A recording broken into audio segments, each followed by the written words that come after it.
आज आपण बनवूया चिकन 65। आपण आता कढईमध्ये तेल घालून घेऊ। इथे मी बॉनलेस चिकन घेतलेले अर्धा किलो। सर्वात पहिले आपण ते कट करून घेऊ।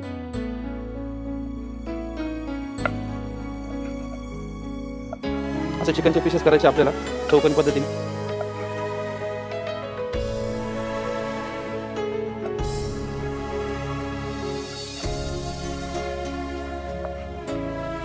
चिकन कट करून झालंय आपलं बॉनलेस। आता काढून घेऊ एका बाउल मध्ये। आपण आता चिकन मॅरिनेट करून घेऊ।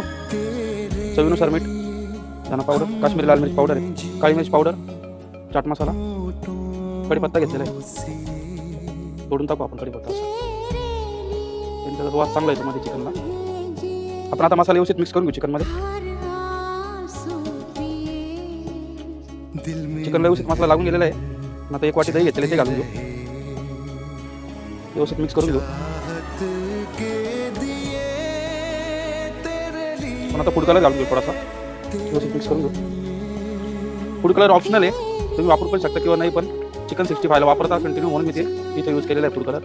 इथे मी अर्धा वाटी मैदा घेतलेला आहे, तो घालून घेऊ कोटिंग करण्यासाठी। एक वाटी कॉर्नफ्लॉवर घेतलेले आहे, मक्याचं पीठ।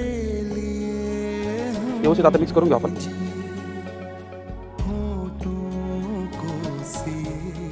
कोटिंग व्यवस्थित लागलेली चिकनला। आपण आता चिकन अर्धा तास असंच मॅरिनेट करून ठेवू। तेल गरम झालेले आहे, चिकनला पण आपला अर्धा तास झाले मॅरिनेट करून। आपण आता 65 चे पकोडे तयार करून घेऊ।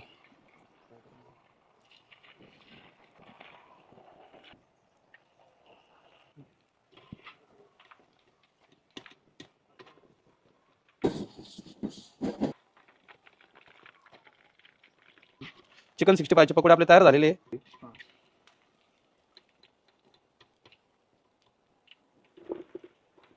आपण आता कढईमध्ये तेल घालून घेऊ। आपण आता बारीक चिरलेलं लसूण घालून घेऊ। 65 बनवते आपण, त्याच्यामुळे लसणाचं प्रमाण थोडं जास्तच असतं। कढीपत्ता, लसूण व्यवस्थित फ्राय झालेला आहे, बघू शकता हलका कलर पण चेंज झालेला आहे। आपण आता चिरलेल्या मिरच्या घालून घेऊ। मीठ, चाट मसाला, काळी मिरी पावडर। आपण आता 65 चे पीस घालून घेऊ। कांदा पात,